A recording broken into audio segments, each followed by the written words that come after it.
بسم اللہ الرحمن الرحیم۔ السلام علیکم۔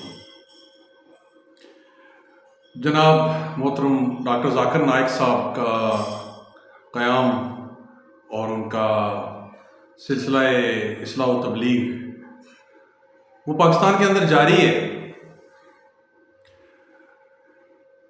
ناظرین کرام، میں گزشتہ کل کچھ بچوں کو اس سیرت النبی سے متعلق کچھ بات بتا رہا تھا کہ نبی کریم صلی اللہ علیہ وآلہ وسلم جب طائف تشریف لے کے جاتے ہیں اور آپ کے ساتھ جو ظلم اور تذلیل کا رویہ روا رکھا جاتا ہے، اس کے بارے میں بڑے بخوبی آگاہ ہیں۔ بچوں کو بتانے کی ضرورت ہوتی ہے، اور میں جونیئر کلاسز کو بتا رہا تھا۔ بہت ہی خوبصورت تاریخ کا وہ وقت کہ جب نبی پاک صلی اللہ علیہ وسلم ایک باغ میں پناہ لے چکے ہیں اور جبریل امین آپ کے پاس تشریف لاتے ہیں کہ اے رسول، اگر آپ حکم دیں، بلکہ آپ حکم دیں کہ ہم ان لوگوں کو، طائف کے لوگوں کو، دو پہاڑوں کے درمیان کچل کے رکھ دیں۔ آپ صلی اللہ علیہ وسلم کا جواب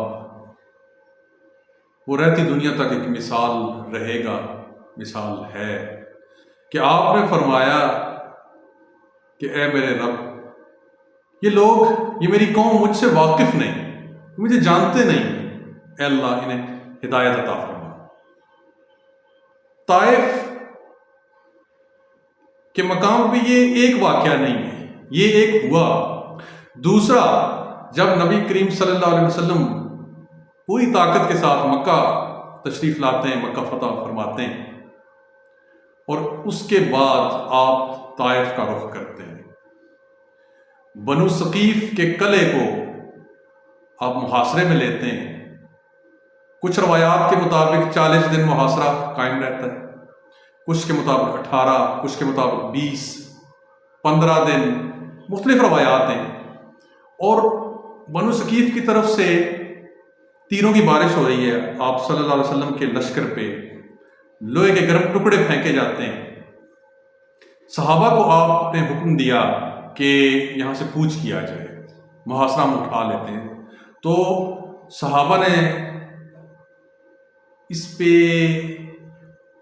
حضور کا حکم تو سر آنکھوں پہ ہے، لیکن اس پہ راضی نہیں ہے، اندر سے ایک طرح کی ناپسندیدگی ہے کہ جی ہم فتح کر کے یہاں سے روانہ ہوں گے۔ حضور صلی اللہ علیہ وسلم نے کہا، فرمایا کہ ٹھیک ہے جی، اگلے دن پھر چڑھائی کریں۔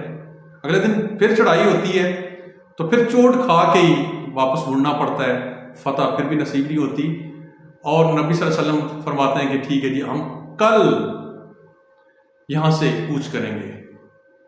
صحابہ خوش بھی ہیں، اور صحابہ کی فرمائش ہے کہ اے رسول، اے اللہ کے نبی صلی اللہ علیہ وسلم، اہل طائف کے لیے بد دعا فرمائے۔ آپ کہتے ہیں کہ نہیں، اے اللہ انہیں دین کی طرف پھیر کے میرے پاس لے آ، اہل طائف کو، بنو ثقیف کو۔ یہ رویہ ہے میرے نبی کا، ہمارے نبی کا۔ ڈاکٹر صاحب، کیونکہ میں ان کا بڑا معترف رہا ہوں، ان کی خدمات کا، ان سے بڑا متاثر رہا ہوں، اس لیے جس سے آپ متاثر ہوتے ہیں اس سے آپ کی ایکسپیکٹیشنز بھی زیادہ ہوتی ہیں، اور پھر کسی داعی دین، مبلغ دین سے آپ کی ایکسپیکٹیشنز، آپ کی توقعات اور زیادہ ہوتی ہیں۔ معذرت کے ساتھ ڈاکٹر صاحب اس وقت تبلیغ نہیں، تنقید صرف کر رہے ہیں، بلکہ یہ کہنا غلط نہیں ہوگا کہ تذلیل کر رہے ہیں پاکستان کی، پاکستانیت کی اور پاکستانیوں کی۔ آپ کبھی کمپیریزن فرماتے ہیں انڈیا کے لوگوں کے ساتھ، کبھی کسی اور قوم کے ساتھ۔ جناب علی، انڈیا سے اور پاکستان کو مختلف نہیں ہے کلچرلی۔ ہمارے فور فادرز، ہمارے آباء و اجداد ایک جیسے ہی ہیں۔ میں اپنی مثال دوں گا کہ میں منہاس پکھڑال راجپوت قبیلے سے میرا تعلق ہے، اور ہم اپنی تاریخ یہی بتاتے ہیں کہ ہم راجہ رائے پکھڑ دیو کی اولاد ہیں۔ یہ تو اللہ کا کرم ہم پہ ہوا کہ اللہ نے اپنا دین ہمیں عطا فرمایا، ہمیں مسلمان فرما دیا۔ جناب آپ جو کمپیریزن فرماتے ہیں یہ طریقہ غلط ہے۔ دیکھیے آپ کوئی خامی دیکھ رہے ہیں اور آپ انہی خامیوں کو بیان کر رہے ہیں۔ داعی دین، مبلغ دین کا یہ کام نہیں ہے کہ لوگوں کی خامیاں صرف بیان کیے جائے اور ان پہ بے جا تنقید کیے جائے۔ آپ بار بار یہ کہہ رہے ہیں کہ میں انڈیا میں ہوتا تو میرے ساتھ یہ ہونا تھا۔ انڈین لوگ چاہے وہ ہندو ہیں وہ میرے ساتھ بہت اچھا سلوک کرتے۔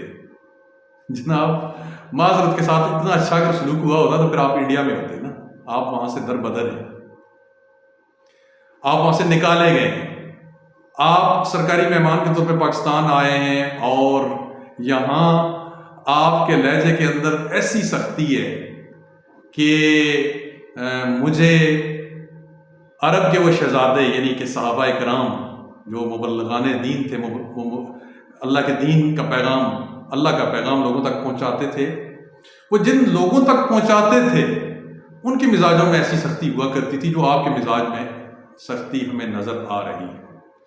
اللہ پاک نے اپنے پیارے نبی سے فرمایا کہ اے پیارے نبی، اگر آپ سخت روح ہوتے، سخت خو ہوتے تو یہ لوگ بدعت کے آپ سے دور بھاگ جاتے، آپ کے مزاج کی سختی انہیں دور کر دیتی۔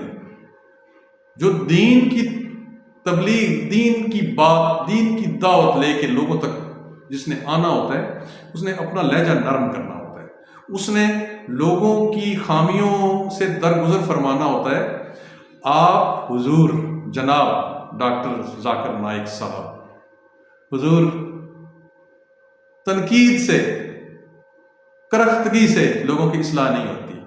آپ تشریف لائیں پاکستان کے اندر، میں بطور پاکستانی مجھے پتہ ہے کہ ہمارے اندر بے شمار خامیاں، گناہ، خرابیاں، کمیاں یہ موجود ہیں۔ آپ کو چاہیے تھا کہ آپ اس معاشرے کو ذرا پڑھ کے آتے، ان مسائل کے بارے میں آپ جان کے آتے۔ آپ اصلاح و تبلیغ کے لیے آئے نا۔ اگر پاکستانی اتنے اچھے ہوتے تو آپ کو اصلاح و تبلیغ کرنے کے لیے یہاں آنے کی کیا ضرورت تھی؟ آپ کو بلانے کی کیا ضرورت تھی؟ آپ کو بلانے کے خیر سرکاری محرکات کچھ اور بھی ہیں کہ جناب عوام کا دھیان ہٹے اپنے مسائل سے، مہنگائی سے، اور جو کچھ بھی یہاں پہ سیاسی اکھاڑ پچھاڑ ہو رہا ہے وہاں سے بھی دھیان ہٹے، آپ کو بلایا گیا ہے۔ اگر آپ دین کی دعوت لے کے آئے ہیں تو پھر آپ کے علم میں، آپ کے شعور میں یہ ہونا چاہیے کہ یہاں مسائل بہت ہیں، ان مسائل کو پیار سے، محبت سے، اخوت سے حل کیا جا سکتا ہے۔ جزاکم اللہ خیر۔